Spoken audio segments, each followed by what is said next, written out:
നമുക്ക് വേഗത്തിലൊരു പുളിയിഞ്ചി ഉണ്ടാക്കിയാലോ? ഇതിലോട്ട് വേണ്ട സാധനങ്ങൾ എന്തൊക്കെയാണെന്ന് വെച്ച് കഴിഞ്ഞാൽ വെളുത്തുള്ളി ചതച്ചത്, പച്ചമുളക് ചതച്ചത്, ഇഞ്ചി ചതച്ചത്, മുന്തിരി, ഉലുവ. ഇത് ഉലുവ പൊടിച്ചതാണ് കേട്ടോ എടുത്തിരിക്കുന്നത്.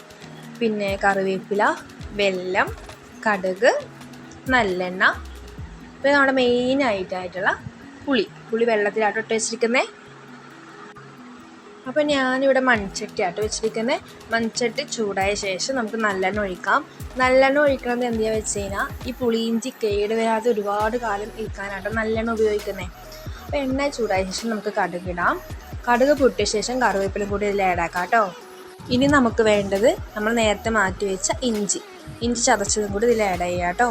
എന്നിട്ട് നല്ലോണം മിക്സ് ചെയ്ത ശേഷം നമുക്ക് പച്ചമുളകും കൂടി ഇതിലോട്ടിടാം. എന്നിട്ട് വീണ്ടും നല്ലോണം മിക്സ് ചെയ്തെടുക്കണേ. ഇതിൻ്റെയൊക്കെ ഒരു പച്ചമണം മാറുന്ന വരെ നമുക്ക് മിക്സ് ചെയ്തെടുക്കാം കേട്ടോ. പിന്നെ നമുക്ക് വേണ്ടത് 1 ടേബിൾ സ്പൂൺ വെളുത്തുള്ളി പേസ്റ്റാണ്. അതും കൂടി ഇതിലോട്ട് ഇട്ട ശേഷം നമുക്ക് നല്ലോണം മിക്സ് ചെയ്തെടുക്കണം കേട്ടോ. ഇതിൻ്റെയൊക്കെ ഒരു പച്ചമണം മാറുന്ന വരെ മിക്സ് ചെയ്തെടുക്കാം. പിന്നെ നമുക്ക് വേണ്ടത് ഇതിന് ആവശ്യമുള്ള മസാലപ്പൊടികളാണ്. അത് 1 ടേബിൾ സ്പൂൺ മുളക് പൊടി, 1/2 ടേബിൾ സ്പൂൺ മഞ്ഞൾപ്പൊടി. വേറെ പൊടികളൊന്നും ഞാൻ ചേർക്കുന്നില്ല. ഇതൊക്കെ ഇട്ടിട്ട് വീണ്ടും നമുക്ക് മിക്സ് ചെയ്തെടുക്കണം. ഇതിൻ്റെ പച്ചമണം മാറുന്ന വരെ വീണ്ടും നല്ലോണം മിക്സ് ചെയ്തെടുക്കണേ. പിന്നെ നമ്മൾ നേരത്തെ വെള്ളത്തിലിട്ട് വെച്ച പുളിയും കൂടി ഇതിലോട്ട് ആഡ് ആക്കാം. ഞാൻ വാളംപുളിയാണ് എടുത്തിട്ടുള്ളത്. അത് നമുക്ക് ഇത് അരിച്ചെടുക്കണം കേട്ടോ. എന്നിട്ട് നല്ലോണം മിക്സ് ചെയ്തെടുക്കണേ. പിന്നെ ആവശ്യത്തിനുള്ള ഉപ്പും കൂടി ചേർക്കണം. പുളിവെള്ളം ഒഴിച്ച ശേഷം നമുക്ക് ഉപ്പ് ചേർക്കാൻ പറ്റുള്ളൂ കേട്ടോ. പിന്നെ നമ്മൾ മുന്തിരിയാണ് ചേർക്കുന്നത്. അതിട്ടിട്ട് നല്ലോണം മിക്സ് ചെയ്തെടുക്കാം.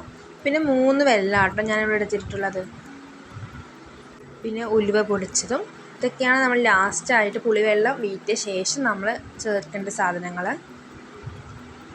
നമ്മൾ ശ്രദ്ധിക്കേണ്ട കാര്യം എന്താ വെച്ച് കഴിഞ്ഞാൽ പുളിവെള്ളം വീറ്റിയ ശേഷം ഉപ്പിടുക. എന്നിട്ട് തന്നെ നമുക്ക് കറക്റ്റായിട്ട് അതിൻ്റെ ഉപ്പ് പാകത്തിനുള്ള ഉപ്പിൻ്റെ കണക്ക് നമുക്ക് അറിയാൻ പറ്റുള്ളൂ.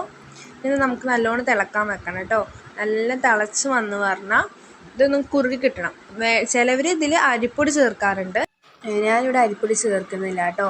ഇത് സ്റ്റൗവ് സിമ്മാക്കി വെക്കണേ. നല്ല ബ്ലാക്ക് കളറാവും കേട്ടോ. നല്ല തിക്കായിട്ട് ബ്ലാക്ക് കളറാവുന്നേ.